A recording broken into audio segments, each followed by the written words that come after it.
Top of the line, I give it the news, there's nothing less. The way I deliver the facts, try to do it the best, man, it's button check. Gotta subscribe and telling you that it's button check. You're not tuning to button check. What is up, Butt Check family? Welcome back to yet again a beautiful cold day of buttons that need to be checked. Appreciate you guys for stopping by one more time. Chapters down below, sub button right there, all that good stuff. We got two hot stories for you guys today. Also, we got a special sponsor, the official favorite lighting company of Button Check has another sale in a brand new light I've never had. So this one's hella versatile. Either way, let's get that real quick, then check some buttons. Let's go. All right, Butt Check fam, it's the new year, so you need new lighting, whether it's for filming, for sleeping, for gaming, for reading, whatever. Our favorite lighting company, Deck Talk, is back once again sponsoring Button Check, and I want to thank you guys for making it possible because they keep coming back with the special deals. And this time we got a light we've never had before. This is LumiBlocks, which is probably one of the most versatile ones I've ever seen. And with like all their products, you could actually control it with the app right here, free once again. I just synced it via Bluetooth. Now that I got it, I'm done. I can literally control everything. The brightness, the certain levels as far as like the frequency, the colors. You could even do like vocal and musical, so it'll like catch the rhythm of the noises that it hears in the surrounding. All right, so now I got full control on the remote. We're in like white section right now, so I can change the different varieties of the white colors. This is really, it comes in handy like if you're filming or if you just want to really brighten up your room. If I go back to color, I can put it on the red, I can put it on that green, I can go more to like a blue color right here. Full control on the app. But check this out, Butt Check fam. This is what makes LumiBlocks specials. Not only can you hang it on the wall, it has different varieties. Like you could shorten it, you can make it longer. It's movable. That's how versatile it is. So look, I can literally turn this anyway. So this is all light. This black part right here, that's a light.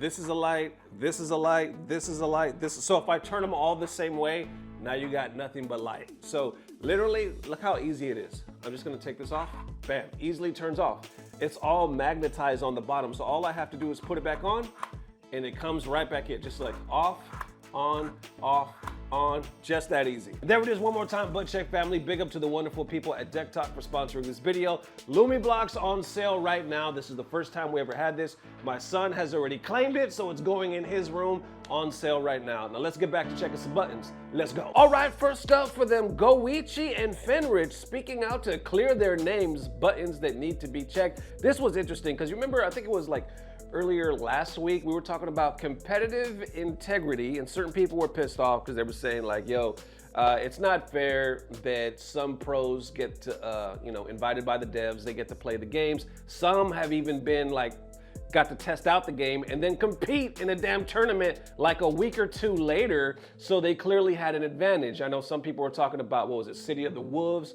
or 2XKO. One of the big ones was Multiverses, because apparently two of those pros actually won 100,000. That was when Evo and Multiverses was still a thing. So it's been around for a while, but now apparently this was posted around the same time. I just missed it. I completely missed it because this was posted on the 14th by Marn. Anytime I thought of Marn back in the day, I remember this one scene, and I'll put it on the screen right now if I can pull it up, but it was when him and Infiltration were acting like they were kissing. I always saw him as a joker, like this dude liked to have a good time. But apparently now he was feeling some type of way on a serious tip right here, saying, okay, now we care about competitive integrity, but not when SNK let GO1 and Fenritti play COTW early for months, knowing there was going to be millions on the line. Oh, okay. This one had over 100,000 views, but only about 465 likes. So that's pretty major because he's calling out two huge names. We're talking about GO1 and Fenritti, talking about they were playing City of the Wolves early for months, knowing there was going to be millions on the line. So that's pretty big. Then we got some FGC kind of reacting right here saying, I don't know if this is even true, but if it is, holy double standards, laugh my ass off. This reaction kind of just shows me that no one actually gives a shit about City of the Wolves. Marn responds saying, I just know people who got banned for playing in tournaments for a month for playing City of the Wolves early. There's literal footage of those two being able to play City of the Wolves early and going to tournaments at will. Underneath that, they say, I think there's absolutely nobody in the world that really gives a shit if the Saudi blood money game has any sort of integrity. He responds saying, oh, so you're one of those, LOL. They kind of go back and forth. More say nobody even played that game, or let's be real, player base is smaller. That's why you didn't hear shit. And it's more fun to hate Riot than SNK. Also, Japanese players are people's favorite. You know this. More saying, I forgot the fighting game community is a hive mind and we're all made privy to the exact same news at the exact same time. Obviously sarcasm. That's insane way of thinking. No pro should get special treatment regardless where they're from or who the devs are. It's BS. Beneath that, more saying, I think it's just because nobody really plays COTW and no, delete, and that doesn't make it okay. That is the point. And the crazy thing is, I mean, we'll get to that in a second. Here's one more saying, damn, I had no idea about GO1. Was it just him and Fenritti? But underneath that, again, you see, nobody cares about SNK like that. And there's even more. So it's almost like a lot of the responses are, well, the reason why it was okay or you don't see a big fuss is because nobody gives a shit about that game in the end. The numbers of participation are super low compared to everything else, which is wild because the prize money in that is so much bigger than anything else. SNK, Saudi, however you want to reference it, are dumping more money than we've ever seen. So you would think because of the amount of money that there would be more concern even beyond Street Fighter 6, but that's not how it works. We see Street Fighter 6 has all the momentum in the world right now. I'm not talking about updates or the game feeling stale. I'm not talking about that, just talking about sales and how, you know, Japan's going crazy over it. It has so much momentum, such a big player base. Fatal Fury still has small numbers in comparison, which is crazy. And I'm about to get on a real side tangent right here talking about where's the numbers. I'm waiting for this to increase because of how much money is being dumped into this game. And it still doesn't seem like it's mattering much. And then probably because we know as a community that money doesn't really affect us. Like we ain't never going to see the money personally. Okay, I'm done. Okay, I'm done. I'm trying not to get off the topic of this video, but it's crazy to me how so many people are just kind of looking at this argument and going to that. And they're like, well, that's why nobody really cares, is because nobody really cares about the game. I don't really think that's a good point or a good rebuttal, right? I get why you're saying it, and it's true to some degree, but it's like if pros at the end of the day are getting special privilege to the point where they can play all these games early and then still compete, especially if the tournaments are real close together, and for all this money, then yes, that's some bullshit. But with this case, is it bullshit because GO1 claps back? Yes, he speaks back, not only him, Fenritti actually responds as well. So you got GO1 first saying, you played a tiny bit of it a week ago on the official broadcast, and we have footage of that. Oh my God, GO1. This man clapped back. GO1.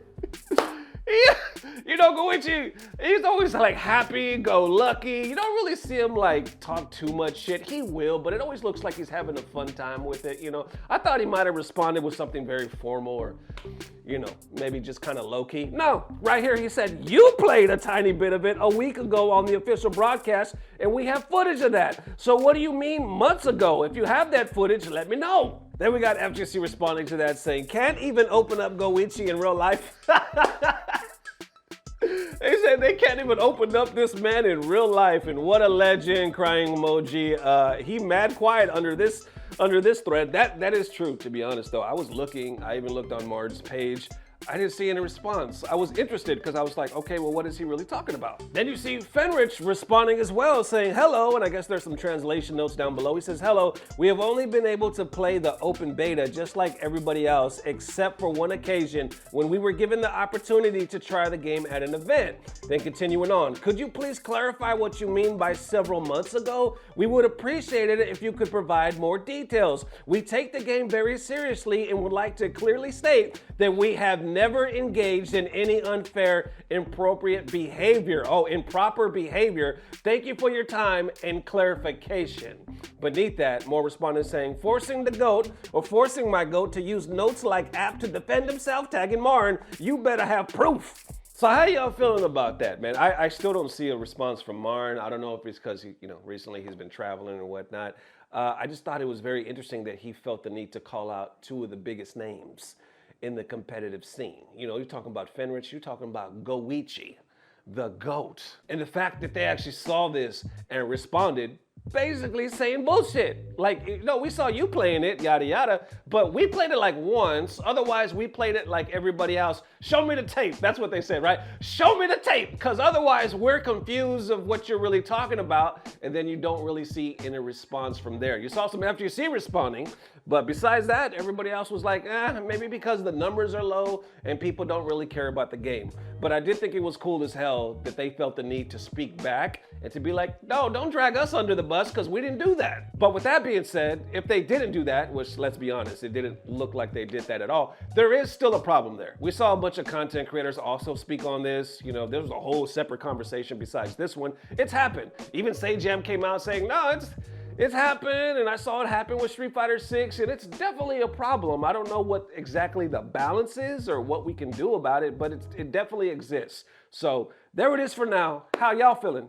Let me know. All right, next up for them 2XKO cross-platform problems, buttons that need to be checked. We literally just talked about this or something about it yesterday's video. The longest wait in FGC history is officially over. 2XKO is here. We have it. Official, I guess, release date was yesterday and today. I mean, it's here. It's on console now. FGC's loving it for the most part. For the most part, let me say that because I'm about to read you some tweets right here, but a lot of people can't wait for this game. I know Dirty Low is singing the damn praises. They say some of the skins are a little pricey, but besides that, it's a beautiful game, and of course, it's free to play. Well, now the console players have been waiting for a long time to get their hands on this, but apparently there's some quality issues, starting right here with Kane Blue River. He said, is it just me, or is there a sharp decrease in performance on PC version of 2XKO on this version? People responding saying, the curse of cross-platform I fear, and he says, I was scared something like this would happen. And you got, even on the PS5, I experienced some stutters. Kane says it usually drops the performance when they add crossplay to games. Continuing on though, we see Kazi right here saying 2XKO on PS5 has an insane amount of screen tearing, then actually tagging all the devs right here. Underneath it, somebody says, hey Kazi, do you have clips of the screen tearing you could share? And is there no VSync option? It's pretty bad. Even Roofamonger adds to this saying, man, console 2XKO has some nasty screen tearing issues. I prefer capturing everything on console because it's easier, but it's annoying me while I get the patch vid ready, LOL. They're wrapping it up right here saying, it sucks, man. I can't believe a problem like that was still shipped to live, and crazy how this game was in beta for 4 months, and I assume they tested the console version before launch and still managed to launch a bug version to the game. But with that being said, I've read some comments, like, you know, some in these threads where they're like, well, I haven't noticed it yet, or it runs okay for me. But like we see, a lot of people are like, man, there is a nasty tear, and unfortunately it is the curse of the cross-platform. So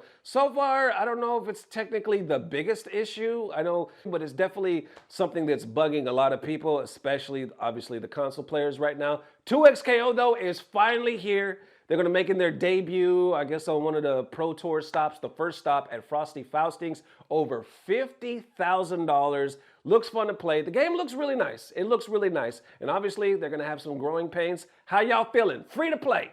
Let me know. There it is one more time, Butt Check family. Appreciate the mad love. Thank you for stopping by on this beautiful day, and big up to Deck Talk for sponsoring the video. Y'all, my room now is surrounded by lights from Deck Talk. Let me show you right now. Can I show you just real quick? This is a Deck Talk light over here. That's just the peak. This is one over here. If I can get this one over here, right there, that's just the peak. I love the kind of glow, the ambiance that it puts in the background.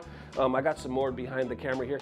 I got the one that I just showed, the cube one, actually behind the camera lit up. I can do so many cool things with this one, but right now I'm just using it as a camera light. So it has, you know, a lot of versatile uses for that one. And I'm not trying to shill, you know what I'm saying? It literally just came to my mind, like, I'm actually really happy. I'm really happy with the product. I'm really happy that I crossed paths with these guys. I met them earlier last year, and they've been really cool to work with because I tell the horror stories, and trust me, one day I will tell the horror stories even more of companies I've worked with that were straight up nightmares. So thank you for sponsoring, or I should say thank you guys for making it possible. And I can't talk. I obviously can't talk. Thank you for making Deck Talk possible. Thank you for making it possible for Button Check to be sponsored. And thank you to Deck Talk for considering Button Check to sponsor us in the community. That's what I wanted to say. Anyway, thank you guys for tuning in. I will see you I will see you tomorrow. Try to stay warm, and as always, I don't know what it is, but I know somehow, some way, as long as you ain't accusing Fenritti and GO1, it's about to get better. Love y'all, family. Peace. Blah, blah, blah. Subscribe.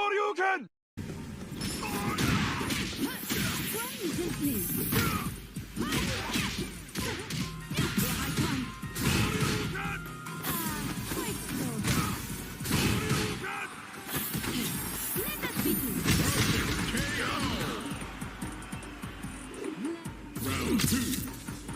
Fight.